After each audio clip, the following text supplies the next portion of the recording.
15장 3절부터 7절 말씀을 통해서 진짜 기쁨은 무엇인가 라는 제목을 가지고 하나님 말씀 증거하도록 하겠습니다. 우리가 교회 안에서 하는 기도, 찬송, 말씀, 교제 뭐 그런 것들이 있죠. 근데 여러분들 기도할 때 어떻게 기도하십니까?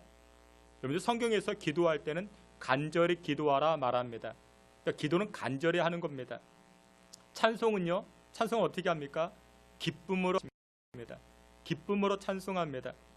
말씀을 들을 때는요, 말씀을 들을 때는 아멘으로 하는 것입니다. 그리고 교제할 때는, 성도 간에 교제할 때는 사랑으로 뜨겁게 하는 것입니다. 그 사랑은 뜨거워져야 되는 것이죠.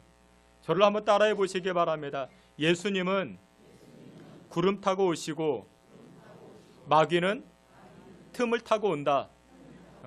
여러분들, 마귀는 틈만 버리면 그 틈으로 들어옵니다. 부부간의 사이에서도 틈이 벌어지면 마귀가 들어옵니다. 근데 우리가 신앙생활할 때 이 마귀는 틈을 참 좋아하는데, 이 마귀가 꼭 틈 타고 들어와서 우리에게 주는 것이 무엇이냐? 근심을 줍니다. 염려를 줍니다. 그래서 독일의 극작가 이 괴테는 자신의 책 파우스트에서 이렇게 이야기합니다.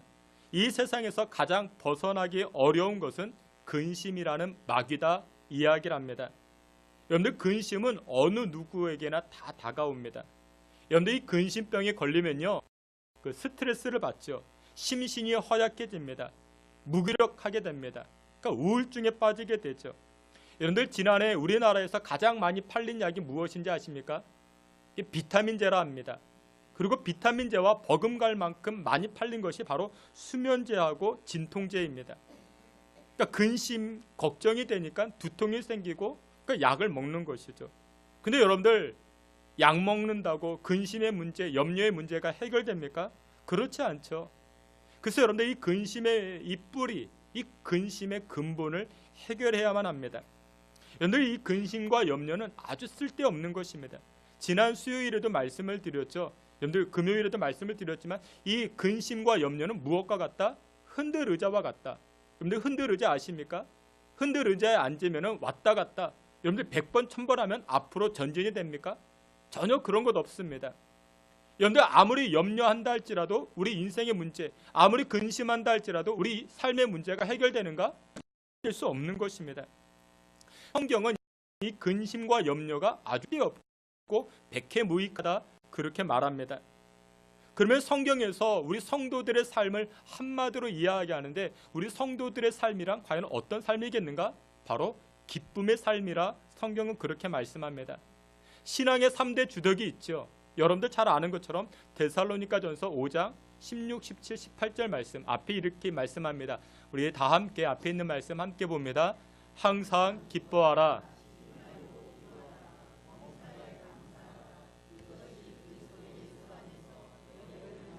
하나님의 뜻이니라. 아멘. 그러니까 하나님의 뜻이 무엇이냐? 그러니까 기뻐하는 것, 기도하는 것, 감사하는 것. 근데 여러분들, 기쁨의 인생이 되기 위해서는 기도해야 된다 말합니다. 여러분들, 우리는 모든 일이, 내가 하는 모든 일이 기쁨 되기를 원하죠. 여러분들, 직장 출근하는 것도 기쁘게 출근하기를 원하시죠. 우리 자녀들이 이제 새 학기가 시작되어졌잖아요. 학교 생활도 기쁨으로 하기를 원합니다. 가정 생활도요, 기쁨으로 하기를 원하죠. 기쁨의 인생이 되기 위해서는 무엇? 기도해야 된다. 기도해야만이 기쁨을 발견할 수 있는 것입니다. 그렇게 되면 신앙의 최고점 되는 무엇이 나온다? 감사가 나온다는 것입니다. 왜냐? 여러분들, 내 힘으로 된 것이 아니기 때문에. 여러분들, 우리의 인생은 우리의 힘으로 되지 않습니다. 하나님이 이루어 주십니다. 그래서 여러분들, 저 사람이 신앙생활 잘하고 있나? 알 수 있는 비결이 무엇이냐면 이 세 가지입니다. 기쁨이 있냐? 기도가 있느냐? 감사가 있느냐? 이 세 가지 보면 됩니다. 근데 우리 집사람은요, 우리 집사람은 맛있는 것만 먹으면 기뻐합니다. 삼겹살 먹으면 기뻐하고, 칼국수 먹으면 기뻐하고, 순두부 먹으면 기뻐합니다. 저희 집에 둘째 아들이 있습니다. 우리 둘째 아들은요, 공만 가지고 있으면 기뻐합니다. 축구공, 농구공, 야구공, 탁구공, 공만 있으면 기뻐합니다. 저희 집에 큰아들이 있습니다. 큰아들은요, 자전거만 타면 기뻐합니다. 학원 갔다가 학원 마치고 집에 돌아오면 11시가 되는데 그 11시에도 밤 11시에도 자전거를 탑니다. 자전거 타고 대관령까지 갑니다. 자전거 타고 강화도까지. 기쁘니까 그렇게 하는 거죠. 근데 여러분들 그것 아십니까? 내가 좋아서 하는 기쁨에는요, 분명히도 한계가 있습니다. 내가 좋아서 하는 그 기쁨에는 분명히 한계점이 있습니다. 진짜 기쁨이 아닐 수 있습니다. 여러분들 매일매일 삼겹살 먹는다고 기뻐하십니까? 그럴 수 없죠. 다른 것도 먹어야 기쁘잖아요. 그래서 내가 좋아해서 하는 기쁨은 잠깐이고 뭔가 공허하고 채워지지 않는 기쁨이 있는 것입니다. 해피발론 한다고 기뻐합니까? 아니죠. 아니라는 사실 우리가 뉴스를 통해서 지금 많이 보고 있잖아요. 여러분, 진짜 기쁨이란 무엇이냐? 하나님께서 기뻐하시는 일들을 감당할 때 그때 기쁨이 나타나는 것입니다. 그래서 사도 바울은 고린도후서 5장 9절에 이렇게 말씀합니다. 앞에 있는 말씀인데 우리 다 함께 봅니다. 그런즉 우리는 몸으로 있든지 떠나든지 주를 기쁘시게 하는 자가 되기를 힘쓰노라. 아멘. 진짜 기쁨이란 무엇이냐? 내가 생명이 있든지 없든지 기쁘시게 하는 게 진짜 나의 기쁠 수 있다 이야기합니다. 여러분, 우리 인생의 최고의 기쁨이 무엇이냐면 하나님을 기쁘시게 하는 것입니다. 하나님을 기쁘시게 할 때 그 기쁨이 우리 삶 가운데 기쁨으로 주어지게 됩니다. 여러분들의 인생 가운데 이제 선택하고 결정할 때 있잖아요. 근데 그 선택과 결정이 명확하면 좋습니다. 근데 불분명해요. 그러니까 그레이한 것들이 있죠. 그 화이트도 아니고 블랙도 아니고 한 애매모호한 것. 어떤 것을 선택해야 될까? 불분명한 것들이 있습니다. 그러면 여러분들 그때 지혜가 무엇이냐면 명확한 것을 선택하면 이 불분명한 것들이 사라지고 지워지고 없어지기 시작합니다. 그러니까 내가 제거하는 것이 아니라 내가 이 둘 중 하나를 선택하는 것이 아니라 명확한 것을 먼저 했을 때 이 둘 중에 더 명확한 확실한 것이 나에게 주어지게 되더라는 것입니다. 그렇다면 여러분, 하나님께서 기뻐하시는 명확한 일들이라는 것이 무엇이냐? 하나님께서 기뻐하실 것이 무엇이냐? 두 가지인데 첫 번째는 이것이 오늘 우리가 함께 보았던 이 누가 이렇게 말씀하죠. 내가 죄인임을 고백하며 나아가는 것, 그것 하나님이 기뻐하신다라는 것입니다.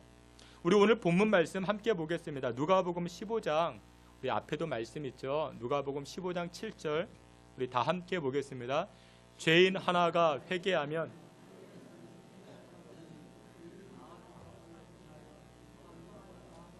더하리라. 아멘. 여러분들 세상에서는요, 그 사회에서는 죄를 어떻게 해야 됩니까? 죄를 감춰야 됩니다. 그러니까 자신의 연약함을 가리워야 돼요. 그 여러분들 오늘 아침에도 다 가리고 오셨죠. 옷으로 가리고 화장으로 가리고 우리가 다 가려요. 왜 사람이 돈을 좋아하는 줄 아십니까? 돈이 있으면 가리워 준다 생각합니다. 자동차로 가리고요, 옷으로 가리고요, 가방으로 가리고요. 그래서 사람들은 돈을 좋아합니다. 그러니까 세상은요, 죄를 가리우는 것을 좋아합니다. 그러나 하나님은요, 어떤 것을 좋아하는가? 죄를 인정하는 것을 좋아하십니다. 하나님은 하나님 앞에 내가 죄야 이렇게 고백하는 것을 좋아합니다. 전혀 다르죠. 그런데 옛날에 어떤 중년 신사가 이제 월급을 받았어요. 요즘처럼 온라인으로 이렇게 계좌 이체되는 것이 아니라 두툼한 봉투로 나눠줬죠. 이 두툼한 봉투를 이 가슴 안쪽에 집어넣고 이제 퇴근합니다. 집 앞 골목을 막 도는데 누군가가 칼을 빼들고는 돈 내어놓으라고 강도를 만난 거예요. 근데 이 사람이 끝까지 돈을 내놓지 않습니다. 그러면서 하는 말이 뭐냐면 나는 죽으면 죽었지 이 돈을 내놓을 수 없다고. 그러자 강도가 이렇게 이야기합니다. 야 이놈아, 너는 돈이 귀해 생명이 귀해 내가 무섭지 않냐? 이렇게 이야기하자 이 중년 신사가 이렇게 말합니다. 여보쇼 여보쇼, 당신이 우리 마누라가 얼마나 무서운지 모르고 하는 소리라고. 내가 만약에 이 돈 뺏기고 집으로 돌아가면은 나 큰일 난다고. 우리 마누라가 얼마나 무서운지 모른다고. 그래서 결론은 강도보다 누가 무섭다? 마누라가 무섭다. 근데 여러분들 이 마누라보다 더 무서운 것이 있습니다. 그게 무엇이냐면 바로 죄입니다. 여러분들 옛날 가장 무서운 것을 뭐라고 이야기했냐면 호환 마마라고 이야기했어요. 아시는 분들은 아실 거예요. 호환이라는 것이 무엇이냐면 호랑이에게 변을 당하는 것. 그러니까 마마는 처녀들을 뜻하죠. 근데 여러분들 이 죄는요 호암 마마보다 더 무섭습니다. 죄가 한번 뿌리 내리면요 그것은 얼마나 큰 파괴력을 가지고 있는지 모릅니다. 화목한 가정을 깨뜨립니다. 멀쩡한 인생을 망가뜨립니다. 또 왜 죄가 무서우냐면요 이 죄는요 전염성이 있습니다. 여러분들 죄 짓는 사람 옆에 가면 나도 함께 죄를 짓습니다. 여러분들 노름 좋아하는 사람 옆에 있으면 내가 노름하게 돼요. 술 좋아하는 사람 옆에 가면요 술 좋아하게 돼요. 그래서 이 죄는요 전염성이 있습니다. 그래서 요한복음 8장을 보게 되니까 죄를 범하는 자마다 죄의 종이라 성경은 그렇게 말씀합니다. 또 왜 죄가 무서우냐면요 이 죄에는 형벌이 따라옵니다. 대가가 따라온다는 거예요. 우리 성경 한번 보도록 하겠습니다. 히브리서 9장 우리 앞에도 말씀이 있는데 히브리서 9장 27절 우리 다 함께 보겠습니다. 한 번 죽는 것은 내게 정한 것이요. 아멘. 여러분들 이 죄에는 분명한 심판이 따라옵니다. 여러분 죄를 지으면요 심판대 앞에 설 수밖에 없어요. 여러분들이 짜장면집에 가서 맛있게 짜장면을 드셨습니다. 다 먹고 나서 그냥 나올 수 없죠. 반드시 어디 앞으로 가야 돼요? 계산대 앞으로 가셔야 돼요. 식사값을 치러야 되는 거죠. 죄도 마찬가지입니다. 죄를 지으면요 반드시 무엇이 따라옵니까? 죄값을 치러야 되는 것입니다. 우리가 계산대 앞을 그냥 지나갈 수 없듯이 하나님의 심판대를 이 죄를 짓고 그냥 지나쳐 갈 수가 없는 것입니다. 그래서 죄가 무서운 것입니다. 그러면 여러분들 죄라는 것이 무엇일까요?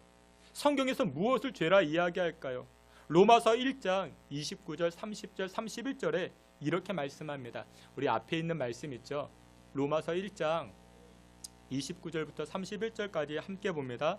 곧 모든 추악, 탐욕, 악의가 가득한 자요, 시기, 살인, 분쟁, 사기, 악독이 가득한 자요, 수군수군하는 자요,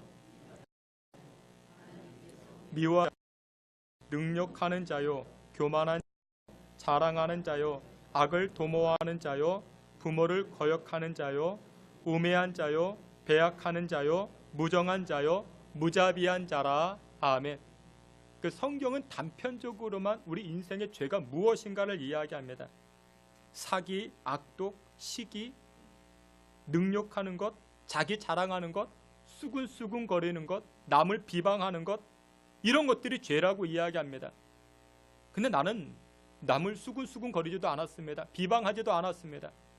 근데 이것보다 더 큰 죄가 있습니다. 그게 무엇인지 아십니까? 로마서 1장 21절에 이렇게 말씀합니다. 우리 앞에 있는 말씀 우리 함께 봅니다. 하나님을 알되 하나님을 영화롭게도 아니하며 감사하지도 않는 것. 그런데 이게 가장 큰 죄입니다. 하나님을 예배하지 않는 게 가장 큰 죄입니다.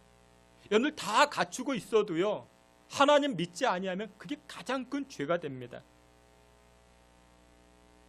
근데 사람을 위한 성도 여러분들, 내가 이처럼 과거에 시기와 분쟁이 앞섰던 자였다 할지라도, 악독이 가득가득 채워진 자라 할지라도, 내가 하나님 앞에 나아가 하나님, 내가 죄인입니다.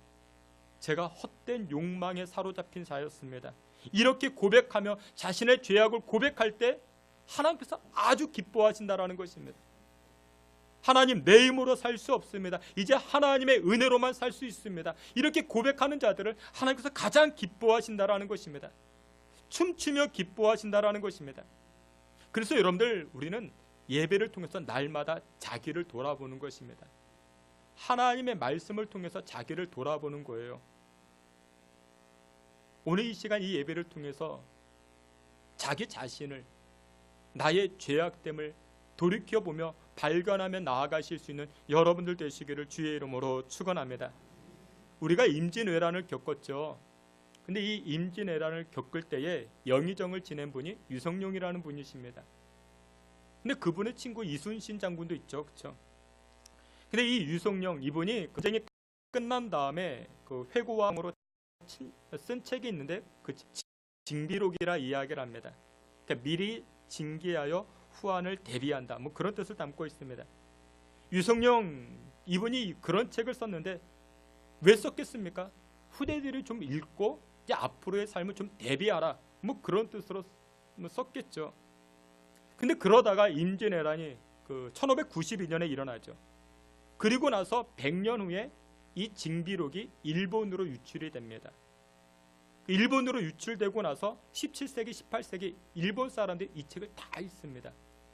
지도급에 있는 사람들은, 성각자라 이야기하는 사람이 이 책들을 다 읽습니다. 그만큼 책이 좋았다라는 것이죠.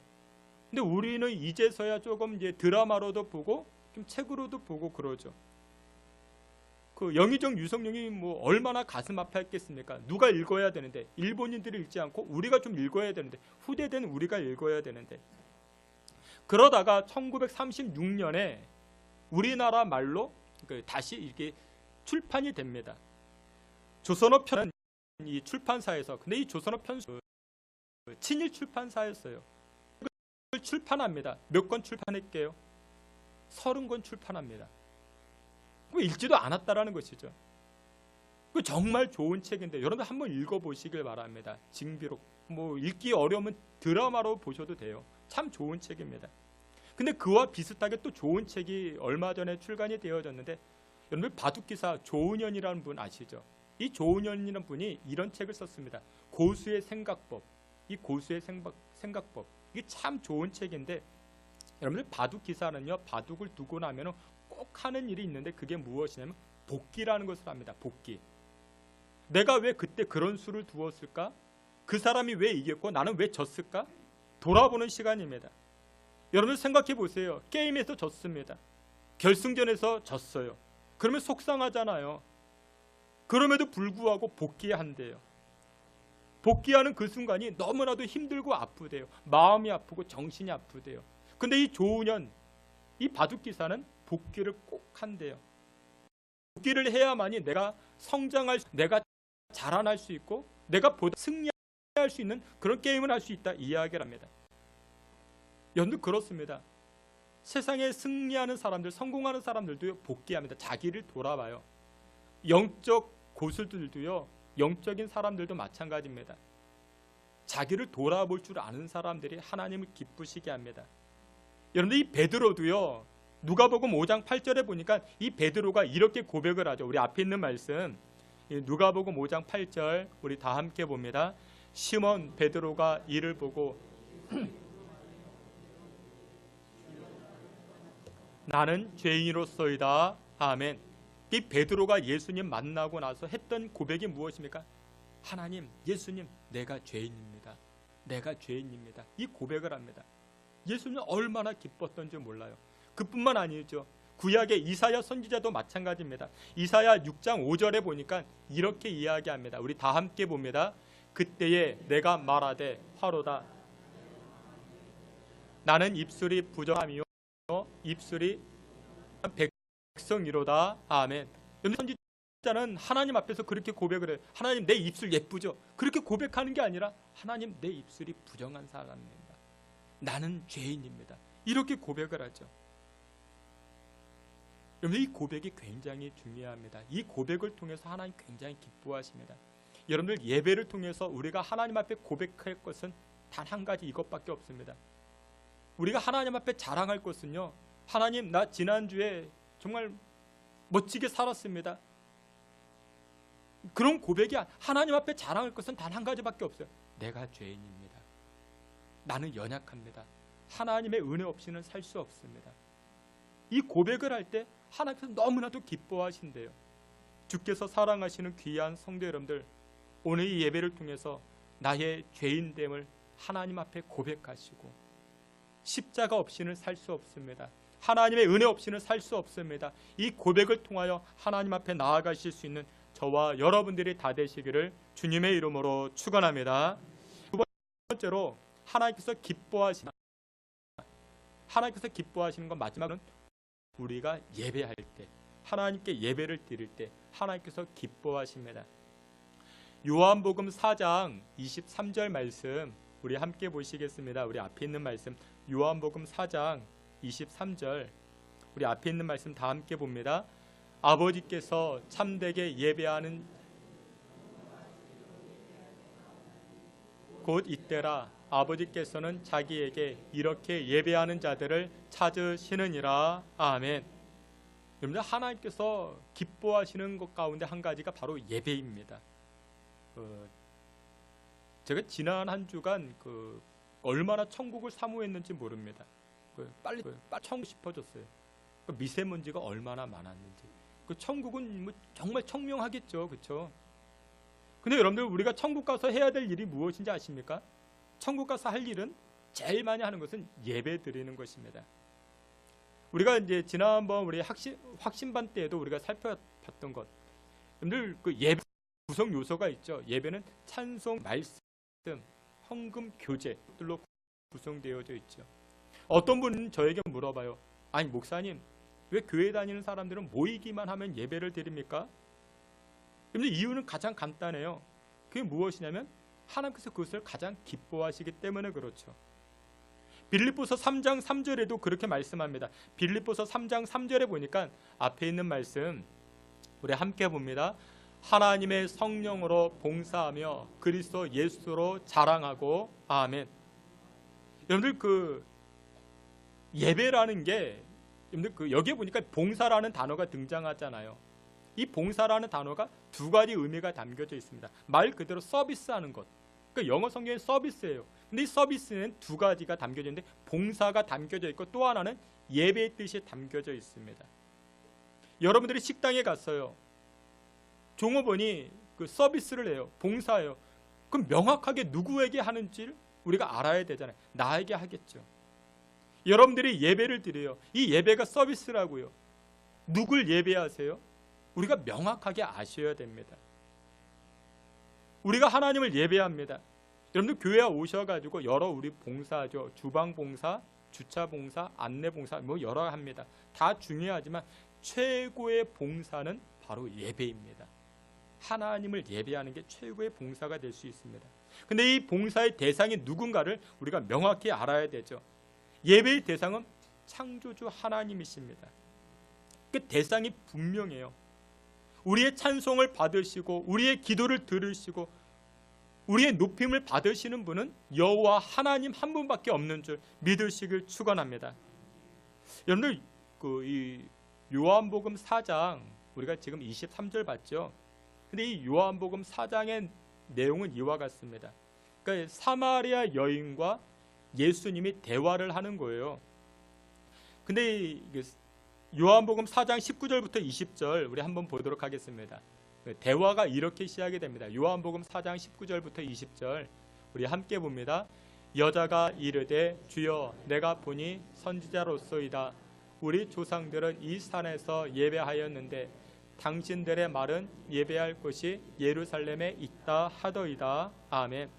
그러니까 사마리아 여인과 그리고 유대인 예수님이 대화하는 곳입니다.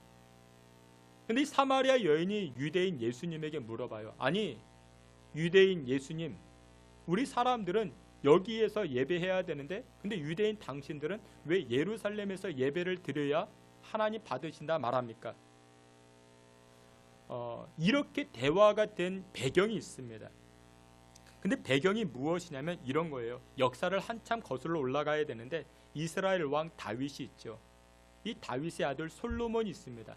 아버지에게 정권을 이양받고 나라를 다스립니다. 근데 나라를 잘 다스리다가 나중에는 인간적인 방법을 사용하죠. 처음에는 잘했어요. 그렇죠? 그래서 하나님 잘 섬겨서 하나님께서 이 솔로몬에게 무엇을 주십니까? 지혜를 주시죠. 그래서 지혜의 왕이라고 일컬어지잖아요. 근데 이 솔로몬이 끝까지 하나님을 잘 섬겼는가? 그렇지 않아요. 이 솔로몬이 나중에는 우상을 섬깁니다. 우상을 섬기는 여인들과 결혼해요. 몇 명이랑 결혼했을까요? 그 아내가 무려 숫자가 1000명이나 됩니다. 그 아내의 숫자가 1000명이나 돼요. 그로 인해서 하나님의 징계가 나타나는데 나라가 둘로 쪼개지게 됩니다. 이 솔로몬의 신하 가운데 여로보암이라는 신하가 10지파를 데리고 북쪽 이스라엘 나라를 건국합니다. 그리고 남쪽에 남겨진 나라가 유대와 그리고 베냐민 이렇게 남겨지게 되죠. 근데 여러분들 하나님을 예배하는 장소가 어디에 있습니까? 남쪽 예루살렘에 있었어요. 중요한 것이 민심이 천심이라 북쪽 이스라엘 나라 왕이었던 이 사람이 백성들의 마음이 예루살렘 쪽을 향할까봐 이 백성들의 마음을 붙잡기 위해서 자신들의 땅에 있었던 이 그르심산에다가 성전을 짓게 합니다. 그리고 나서 야 너희들 거기까지 갈 필요 없어. 예루살렘까지 갈 필요 없어. 여기서 이 그리심산에서 예배를 해도 하나님 예배 받으셔. 그러면서 그때부터 이 예배 장소가 나눠지기 시작합니다. 그렇게 수백 년이 지나고 나서 나중에 이 사마리아 사람들과 유대 사람들이 자꾸만 이 갈등이 생기기 시작하는 것입니다. 어디에서 드리는 예배가 진짜 예배겠는가? 그리심산에서 드리는 예배냐? 아니면 예루살렘에서 드리는 예배가 진짜 예배겠는가? 그 질문을 지금 사마리아 여인이 예수님에게 하고 있는 것입니다. 이때 예수님께서 뭐라고 말씀하셨을까요? 21절에 이렇게 말씀합니다. 우리 앞에 있는 말씀 21절 다 함께 봅니다. 예수께서 이르시되 여자여 내 말을 믿으라. 이 산에서도 말고 이르리라. 예수님의 말씀은 무엇이냐면 야 장소한 게 아니야. 예배는 대상이 중요한 거야. 누구에게 예배를 드리느냐. 제대로 알지도 못하면서 막연하게 그저 절하고 제사 지내면 나에게 복을 주겠지. 아니야. 그게 예배가 아니야. 누구에게 예배를 드리느냐가 진짜 예배야. 예수님께서 그렇게 말씀하시는 것입니다. 여러분들 예수님 알아가시길 바랍니다. 그래서 여러분들 성경 공부하셔야 돼요. 주일에만 오셔가지고 우리가 다 알 수 없잖아요. 성경 보셔야 됩니다. 예수님이 누구신가를 아셔야 됩니다. 여러분들 우리 신앙생활은 명확해야 됩니다. 우리 신앙생활은 명확해요. 모호하지 않습니다. 여러분들 신앙생활은요 BMW예요. 명확해요. BMW. 그 벤츠 친구 BMW가 아니라 여러분들 BMW의 B, 블레싱이에요. 블레싱. 하나님의 이름으로 축복하는 게 우리 신앙생활이에요. 그러니까 블레싱 축복해 주는 거예요. 미션이죠. 하나님의 사람 어디를 가든지 선교하고 전도하는 거예요. 그러니까 명확하잖아요. BMW 마지막 월십이죠. 그러니까 월십이 지난번에도 말씀을 드렸죠. 가치를 인정해 드리는 것. 하나님의 가치를 높이 그게 예배죠. 여러분들 신앙생활 얼마나 명확해요. BMW 잊지 마세요. 타고만 다니려 하지 마시고 명확합니다.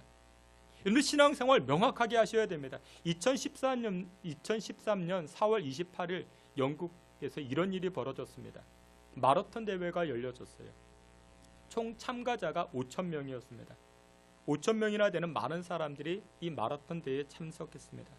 근데 이 경기에서 단 한 사람, 제이크 해리슨이라는 사람, 이 한 사람 빼고 4,999명이 실격을 당합니다. 그 이유가 무엇이냐? 1등과 2등, 3등이 약간 격차가 벌려졌던 것 같아요. 근데 2등, 3등으로 달리던 이 사람들이 한참을 달리다가 코스를 이탈했어요. 잘못된 길로 들어섰어요. 근데 나머지 뒤에 따라오던 사람 4,997명이 다 이대로 그러니까 코스 이탈로 인해 4,997명이 다 실격 처리가 된 거예요. 그런데 아무리 열심히 달려도 방향이 중요합니다. 여러분들 우리가 예배를 해도 우리의 구원자 되시고 우리의 대제사장이신 예수 그리스도 앞에 우리가 경배하지 아니하면 우리의 신앙은 실격 처리가 됩니다. 여러분들 히브리서 4장은 분명하게 이야기해요. 우리의 예배를 받는 대상이 무엇이냐? 천사도 아니고 모세도 아니고 선지자도 아니다라고 이야기합니다. 천사가 우리의 예배를 받는 게 아니에요. 여러분 천사는 뭐예요? 천사는 수호 천사예요. 여러분들 옆에 천사가 다 있어요. 하나님이 보내신 천사가 있어요. 여러분들만 보호하시기 위해서. 그래서 우리 예배의 대상은 오직 하나님 한 분밖에 없는 것이죠. 이사야 43장 21절에 이렇게 말씀합니다. 이사야 43장 21절에 이 백성은 내가 나를 위하여 지었나니 나를 찬송하게 하려 함이라 말씀합니다. 그럼 명확하죠. 여러분들 인생에 불분명한 것들 있잖아요. 것들. 근데 여러분들 내가 판단할 수 없을 때 그때 명확한 것을 붙들면 나중에 지혜가 생겨요. 아, 이것을 붙잡아야지. 그리고서는 하나님께서 지워주십니다. 제거해 주십니다. 말씀의 결론을 맺도록 하겠습니다. 성경은요, 두 개의 언어로, 크게 두 개의 언어로 쓰여졌습니다. 구약은 히브리어로, 그리고 신약은 헬라어로 쓰여졌습니다. 근데 우리가 사용하는 대부분의 영어가요, 이 헬라어에서 파생한 것들이 참 많아요. 여러분들 흔히 요즘 그런 말 쓰나요? 아우라라는 말, 아우라가 있다. 근데 여러분들 이건 일본어가 아니라 그 영어입니다. 그럼 무슨 뜻이냐면 모조품, 이 가짜에선 전혀 발견할 수 없는 진품, 진짜에서만 나타나는 그 느낌들, 그것을 아우라라고 이야기합니다. 근데 이 아우라가 헬라어에서 파생되어졌어요. 기품 있어 보이는 것, 함부로 넘볼 수 없는 것들. 그런데 우리 성도들에게도 이 아우라가 있어야 됩니다. 근데 그 아우라가 뭐라고요? 기쁨의 아우라예요. 여러분들 한번 보세요. 하기 위해서 버스 기다리고 있는 사람들의 표정을 보세요. 전철 타고 내리는 사람들, 그 사람들의 표정을 보세요. 빠른 걸음으로 학교 등교하는 학생들 얼굴 보세요. 그 기쁨의 아우라가 있을까요? 여러분, 지금 이 시대 우리는 너무나도 풍성하게 풍부하게 잘 먹고 잘 살고 있습니다. 불과 50년 전만 해도요, 이 나라가 얼마나 가난했는지 모릅니다.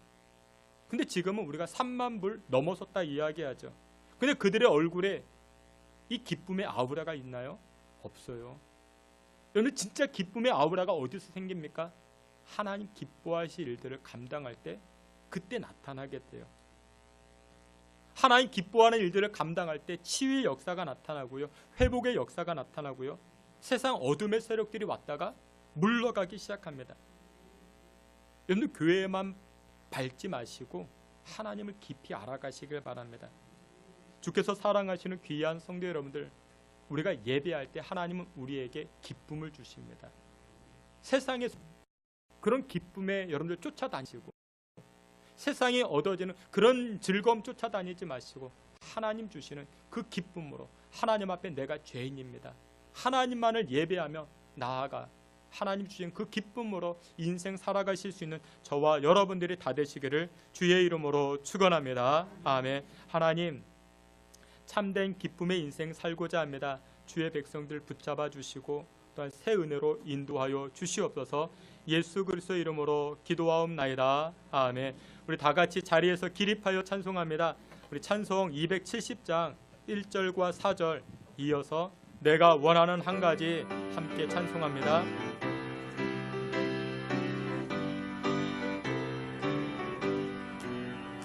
변찮는 주님의 사랑과 거룩한 보혈의 공로를 우리나 찬양을 합시다.